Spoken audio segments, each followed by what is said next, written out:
Om Swastiastu, Om Awigunamastu, Namo Sidam. Penonton YouTube dimanapun berada, salam sejahtera untuk kita semua. Semoga semua makhluk berbahagia. Puji syukur kepada Tuhan dan pada leluhur yang sudah sunyata berkat anugerah ide betara kawitan kami bisa membacakan lelintihan babad ide Bang Manik Angkeran yang sekarang jilid ke-10.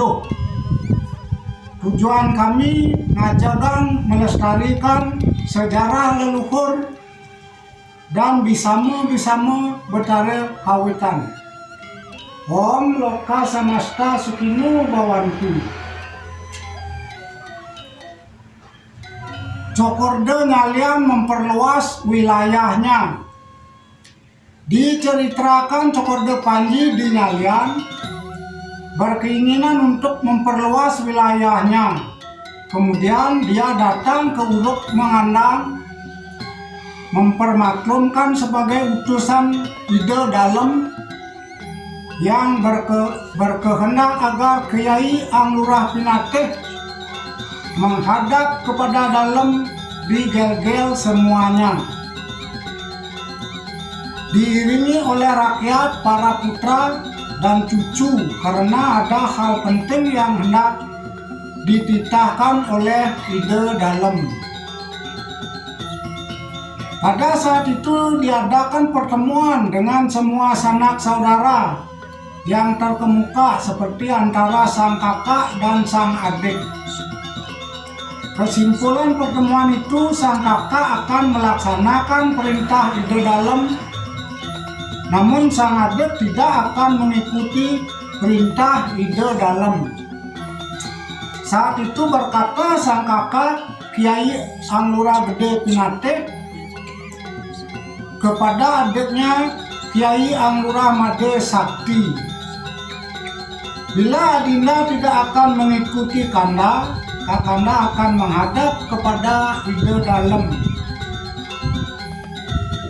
Walaupun Adinda memohon diri kepada Kakanda, dan walaupun nanti Adinda akan bertempat tinggal jauh, agar jangan sekali-kali lupa bersaudara di kelak kemudian hari.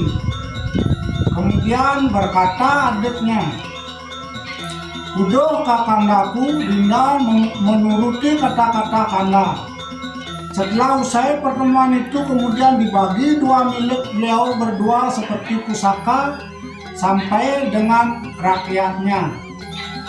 Beliau sang kakak Kiai Anglurah Agung Pinatih membawa keris Ki Brahmaneng serta tumbak yang bernama Ki Baru Gudug. Adiknya Kiai Anglurah Made Sakti membawa segala perlengkapan pemujaan seperti pasiwa karanan serta pustaka Weda. Sesudah itu, karena Kiai Anglurah Agung Pinatih masih sangat hormat dan bakti kepada ide dalam, maka sekalian bersama-sama pergi menuju Puri Swecapura, diiringi oleh sanak saudara serta rakyatnya. Kiai Anglurah Made Sakti kemudian menuju arah barat, diikuti juga oleh sanak saudara cucu semuanya serta rakyat, dan tidak diceritakan di perjalanan, akhirnya sampai di Jenggala Bija. Pada saat itu paman beliau I Gusti Gede Tembuku kemudian pindah dari Tulikup menuju Buruan, terus kelihatan dan berdiam di Tebe Saya. Hentikan dahulu perihal I Gusti Ngurah Made Sakti yang bertempat tinggal di Jenggala Bija dan I Gusti Gede Tembuku yang bertempat tinggal di Tebe Saya. Juga diceritakan perihal para putra Arya Bang Pinatih yang lain seperti putra I Gusti Madepang di Tulikup yang sulung bernama Gusti Putupang pindah dan masih bertempat tinggal di Tulikup. Kemudian adiknya Gusti Madepang masih bertempat tinggal di Tulikup. Gusti Nyoman Pang kembali ke wilayah Pang. Gusti Murah Ketut Pang pindah ke desa Selat. Gusti Kajekau pindah menuju wilayah Bobalang, Bangli, disambut di sana oleh sanak saudaranya dari Arya Bang Waya Bia. Di Tulikup, para putra Ki Arya Bang Pinate menguasai tempat dan kemudian membangun setana pemerajaan masing-masing, seperti para putra Gusti Bono, Gusti Penculuk, Gusti Sampalan, Gusti Panak, Gusti Langun, Gusti Berasan, Gusti Merangi, Gusti Sayan, Gusti Bedulu, Gusti Gunung, Gusti Kandel, dan Gusti Putri. Kemudian ada juga yang bertempat tinggal di Kembangan, yakni Gusti Tegal, Gusti Sukawati, Gusti Arak Api, Gusti Julingan Putra, Gusti Kandel, Gusti Kembangan, Gusti Manggis, Gusti Pelagaan, juga masing-masing membangun pemerajaan. Ada lagi yang mengungsi ke wilayah Siut bernama Gusti Noman Nate. Putranya berdiam di Banjar Bias, ada di Karangdadi serta di Gerombongan. Demikian keadaannya dahulu. Kembali diceritakan kedatangan ide Kiai Yang Lurah Pinate di hadapan ide dalam, kemudian mempermaklumkan perihal kedatangan Cokordo Panji dari Ngalian. Ide dalam berkata bahwa tidak sekali-kali memerintahkan Kiai Yang Lurah Agung Pinate agar datang menghadap, sehingga kesimpulan bahwa hal itu merupakan tipu muslihat Cokordo Panji agar Kiai Yang Lurah Agung Pinate meninggalkan wilayah Pulut Mengandang. Lama beliau berdiam, berpikir, dan kemudian sudah ada dalam pikiran beliau, dan agar tidak menjadi bibit yang tidak baik, agar tetap bakti masing-masing sejak dahulu kala, sejak berkuasanya leluhur dalam dahulu, sejak pemerintahan ide dalam Kresna Kepakesan. Rian Pinate memang disayang dipuri menjabat sebagai demung. Kemudian ide dalam berkeinginan memenuhi keinginan kedua belah pihak. Cokordo Panji ingin memperluas wilayahnya agar memperoleh rahayu. Kiai Pinate juga agar tetap baktinya seperti yang dilakukan pada leluhurnya, yakni para Rian Pinate yang sudah wafat, juga agar mendapatkan keselamatan. Kiai Yang Lurah Pinate kemudian diminta untuk sementara tinggal di Puri Agung, tidak diperkenankan kembali ke Tulikup, diminta untuk mendampingi beliau ide dalam.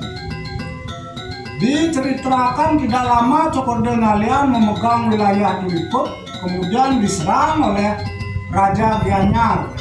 Demikianlah keadaannya dahulu.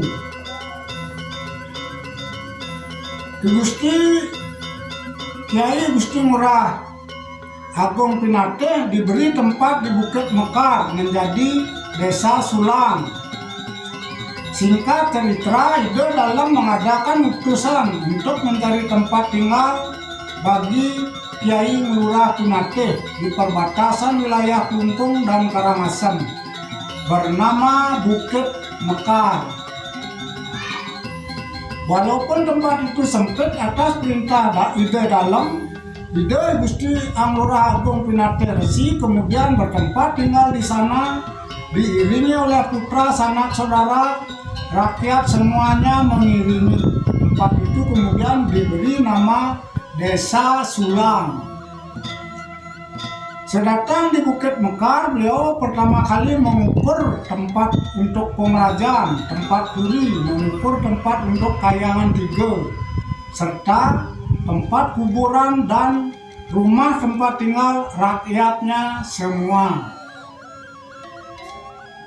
Setelah sesak di Bukit Mekar, diberikan lagi tempat di perbatasan Klungkung dan Karangasem yang bernama Tegal Ening, dekat dengan desa Lebu Cekeng di tepi Sungai Unda yang sudah dikuasai I Gusti Dauh di Talibeng. Di sana rakyat Krian Pinateh ada sebagian membangun rumah serta penyungsungan pusah Balai Agung. Wilayah itu kemudian dinamai Banjar Mincidan. Penuh sesak di Banjar Mincidan, kemudian diberi tempat lagi di tepi Sungai Unda yang bernama Tegal Genuk,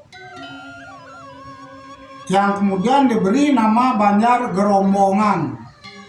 Dari Banjar Gerombongan karena sesak diberikan tempat di perbatasan Semarapura tepi selatan, tempat warga Pandey yang diajak dari Madura. Tempat itu bernama Banjar Galiran. Dari Banjar Galiran karena sesak diberikan lagi tempat di Kusamba. Dekat dengan Banjar Sangin, kemudian ada yang berada di pesisir pantai Kusamba yang bernama Karang Dadi. Kemudian ada diceritakan para putra Ki Arya Bang Pinateh yang kemudian mengikuti penuanya berkeinginan untuk menghadap ke Puri Ide Dalem, lalu berdiam di Banjarangkan, serta membuat penyawangan kawitan diberi nama Pura Leung Atad. Kemudian ada yang beralih mencari tempat di tepi Sungai Bubuh, bernama tempat itu Desa Basangalu. Membangun pengrajaan diberi nama menurut nama masing-masing. Pura yang di Leung Atad dituntun ke Basangalu berganti nama menjadi Pura Saribang. Diceritakan lagi Gusti Jimaran pindah dari Tulikuk menuju Desa Getakan, berdiam di sana, disayang oleh Cokorda Bakas. Ini demikian, hentikan dahulu keadaan para putra yang terpencar tempat tinggalnya. Kiai Anura Made Sakti di Jenggala Bija. Diceritakan sekarang Kiai Anura Made Sakti tidak mengikuti kakaknya berpindah tempat dari Desa Tulikuk menuju Jenggala Bija, diiringi oleh rakyat lengkap dengan bawaannya ke Jenggala Bija, dekat dengan tempat kediaman I Dewa Karang yang dipakai menantu di wilayah Mambal. Kiai Anura Made Sakti sudah memiliki puri di Jenggala Bija, sampai kepada rakyatnya sudah memiliki perumahan sesuai dengan keadaan pedesaan yang sudah ada. Kiai Anura Made Sakti benar-benar bijak memegang kekuasaan. Beliau ahli dalam sastra serta senang melaksanakan Dewa Seraya, berbakti kepada Ide Yang Widi dan Betara semua. Pada saat itu ada anugerah dari Ide Sang Yang Widi pada hari Selasa Kliwon, Angara Kasih, bulan Bali yang ke-9, Kesange di tengah malam. Kiai Ngurah Made melakukan upacara persembahyangan di hutan Ladang Bun, di sebelah timur Desa Pangumpian. Sesudah sampai di tepi hutan itu dilihat ada asap tegak berdiri putih seakan-akan sampai di angkasa. Tempat itu kemudian dicari oleh Kiai Anura Made. Sesampai di tempat itu layaknya sebagai bun pohon merambat, dilihat oleh beliau asap yang berdiri tegak itu. Seperti aneh rasanya dan juga menakutkan. Ketika hilang asap itu, kembali perasaan beliau, Ide Kiai Anura Made Sakti seperti sedia kala. Kemudian menaiki timbunan bun itu. Sesudah sampai di puncak, kira-kira ada 80 depa. Kemudian ada sabda terdengar dari angkasa. Nah, dengarkanlah sabdaku ini. segera bersihkan hutan Bun ini, kemudian pakai desa ataupun perumahan. Sejak sekarang Kiai Yang Lurah Pinateh Made Sakti menjadi Kiai Yang Lurah Pinateh Bun sampai kepada keturunanmu kelak di kemudian hari menjadi warga Bun. Setelah selesai mendengar sabda dari angkasa itu, kemudian ide Kiai Yang Lurah Made Bun turun. Setelah sampai di tanah, kemudian beliau berkeinginan untuk memberi tanda tempat itu dengan kapur. Diberikan tanda silang tampak darah sebagai tanda, kemudian beliau pulang ke Puri. Pada pagi harinya sampailah kemudian di Puri beliau di Tegal Bija. Kemudian memberitahukan kepada perbekal serta rakyat semuanya. Setelah semua rakyat berdatangan menghadap, kemudian Gusti Ngurah Made berkata, "Nah paman semuanya, saya sekarang memerintahkan paman semuanya untuk merabas hutan Bun itu. Saya akan membangun desa serta perumahan." Rakyat semuanya menyambut dengan perasaan senang hati menuruti keinginan Ki Gusti Ngurah Made. Semuanya lengkap membawa alat akan merabas alas Bun itu. Setelah semua bersih hutan itu dirabas, ketika matahari sudah berada di atas kepala, rakyat semua beristirahat dan mengambil makanan untuk rakyat Bijo itu di pasar Pangumpian. Kemudian tiba di Bancingah Pangumpian seraya membuang sampah. Di sana dibuang sampah itu oleh rakyat Bijo. Setiap hari demikian tingkah rakyat Bijo di pasar Pangumpian. Kemudian ada orang melaporkan permasalahan itu kepada I Gusti Ngurah Pangumpian. Perihal tingkah rakyat pendatang itu merabas hutan, karena itu merasa marah besar I Gusti Ngurah Pangumpian karena tidak ada pemberitahuan kepada I Gusti Ngurah Pangumpian. Sebab itu dilarang rakyat pendatang itu merabas hutan Bun karena tidak patut perbuatan rakyat Bijo itu, apalagi membuang sampah sembarangan di Bancingah Pangumpian. Kemudian dihentikan dengan senjata. Sesudah itu kemudian I Gusti Ngurah Pangumpian mengumpat mereka sampai kepada Gusti mereka. Karena itu segera didengar oleh rakyat Bijo sehingga kacau di pasar Pangumpian, apalagi diimbuhi dengan tantangan terhadap Gustinya. Itu sebabnya menjadi marah Gusti Ngurah Made, kemudian memerintahkan putranya untuk melaksanakan perbuatan sebagai seorang kesatria.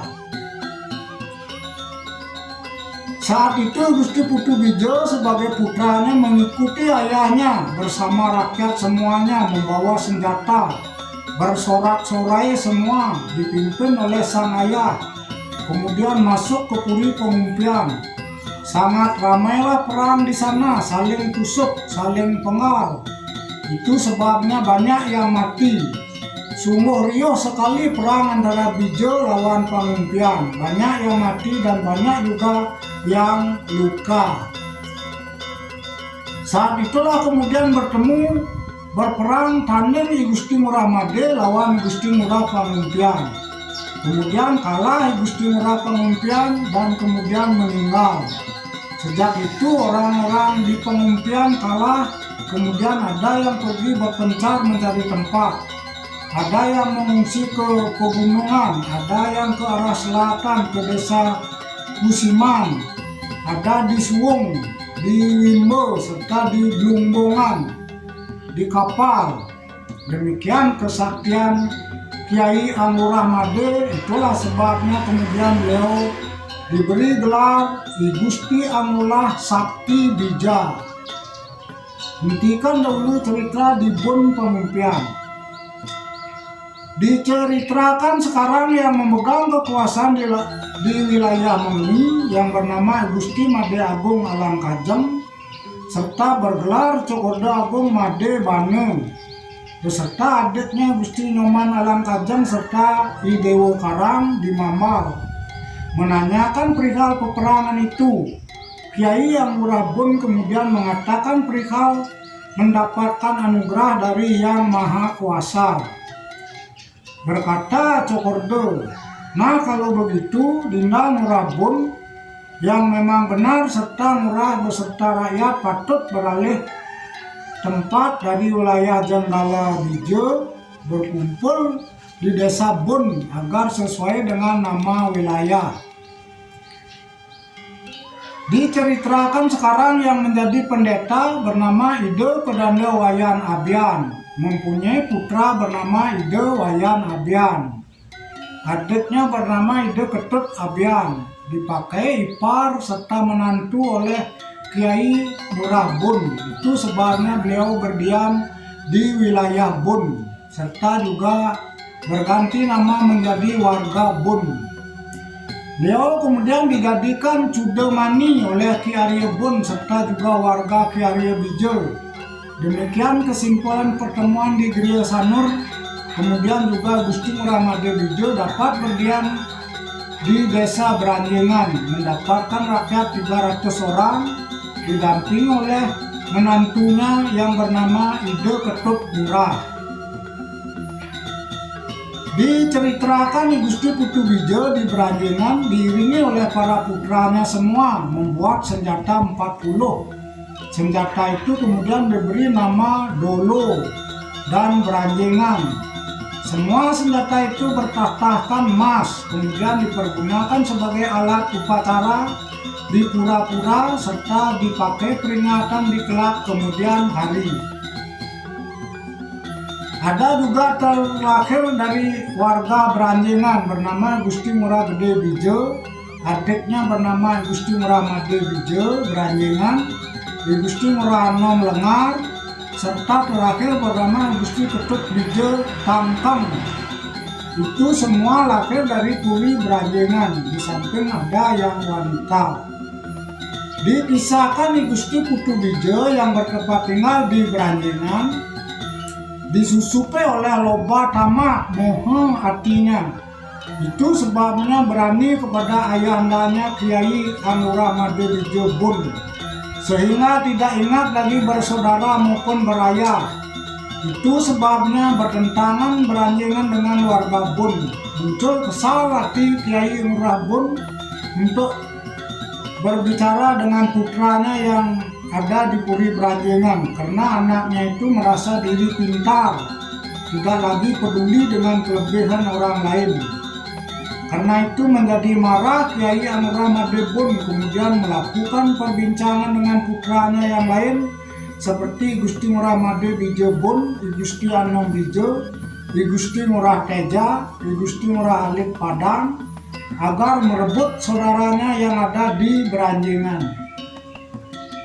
Itu sebabnya menjadi galak rakyat Bun, kemudian didatangi Desa Beranjengan oleh pasukan Bun serta dikejar, diburu, karenanya menjadi kacau wilayah Beranjengan. Semua keluar membawa alat senjata, semuanya berani menunjukkan keperwiraannya. Di sanalah kemudian terjadi perang yang dahsyat, saling tusuk, saling bunuh, dan banyak mati rakyat Beranjengan oleh rakyat Bun. Menyaksikan demikian halnya, sangat marah Gusti Ngurah Putu Bijo Beranjengan akan bersedia mati dalam pertempuran bersama para putra serta istri semuanya, bermaksud untuk menghilangkan jiwanya, dan semuanya mengenakan busana serba putih, sedia akan mati di medan laga. Karena sudah demikian tekad di Gusti Ngurah Beranjengan, menjadi gentar juga rakyat Bun serta para putra semuanya. Kemudian segera ayahandanya mempergunakan aji pregolan berdiri di depan pintu Puri. Karena kesaktian Kiai Ngurah Made Bun, menjadilah Gusti Ngurah Beranjengan gentar melihat prabowo ayahnya, takut tidak berani lagi menantang. sampai dengan rakyat Beranjengan semua, lalu semuanya lari tunggang langgang besar kecil, mengungsi serentak menyembunyikan diri menuju desa Sri Jati di Sibang, kemudian berdiam di desa Dharma Sabha, serta menghamba kepada Gusti Agung Kamasan beserta seluruh rakyatnya. Penuh sesak di sana di Dharma Sabha. Demikian Ki Gusti Ngurah Putubijo Beranjengan batal meninggal di medan perang. Tempat itu kemudian dinamai Jagapati. Sesudah lama berdiam di sana, kemudian semua para putra Gusti Ngurah Putubijo Beranjengan berpencar. Putra Gusti Ngurah Putubijo Beranjengan masing-masing adalah Ki Gusti Ngurah Beranjengan membangun puri di Banjar Bantas. Adiknya Gusti Ngurah Made Bijo Beranjengan mengungsi ke desa Tingas disertai rakyat 60 kakak. Ki Gusti Ngurah Ketut Bijo Tangken serta Gusti Ngurah Nom Lengar mencari tempat di Moncos diiringi rakyat 60 kakak. Ki Gusti Ketut Rangken mencari tempat di desa Kekeran. Belakangan Gusti Anom Lengar mengambil istri dari Dalun. Itu sebabnya bolak-balik tempat tinggalnya. Kemudian ada putra 3 orang yang sulung bernama Gusti Putubijo, adiknya Ki Gusti Bijo Lekong, yang paling kecil Ki Gusti Bijo Leking. Gusti Anom Lengar berdiam kemudian di Dalung. Akhirnya kemudian di Taman Padang Kase bersama anaknya Ki Gusti Leking. Dikisahkan Ki Gusti Bijo Lekong mengungsi ke wilayah Kute. Sesudah lama di Kute, banyak sekali putranya. Ada yang mengungsi ke Jemerana, Ki Gusti Putu menuju wilayah Kabo-Kabo, kemudian ke Lor Sawah. Kembali diceritakan Kiai Ngurah Made Bijo Bun sudah lega hatinya memperoleh kewibawaan di desa Bun. Tidak ada yang berani membantah perintah beliau karena sudah juga bermitra dengan Cokordo yang menguasai wilayah Mengui. Bijo Cokordo Made Agung Bane. Lama kemudian meninggal penguasa Mengui Bijo Cokordo Made Agung Bane, digantikan oleh adiknya Ki Gusti Nyoman Alam Kajeng yang bergelar Cokordo Munggu. Cokordo Munggu mempunyai putra Gusti Agung Mayun serta Gusti Agung Made Munggu. Ki Gusti Agung Mayun kemudian menggantikan ayahnya bergelar Cokordo Mayun. Demikianlah dahulu keadaan di Mengui. Ya, demikianlah saya bacakan lelintihan babat Bang Daniel menit anggaran yang jilid ke-10. Untuk yang jilid kemudian akan dilanjutkan kemudian. Saya Sina Pantok Parama Santi. Om Santi Santi Santi Om.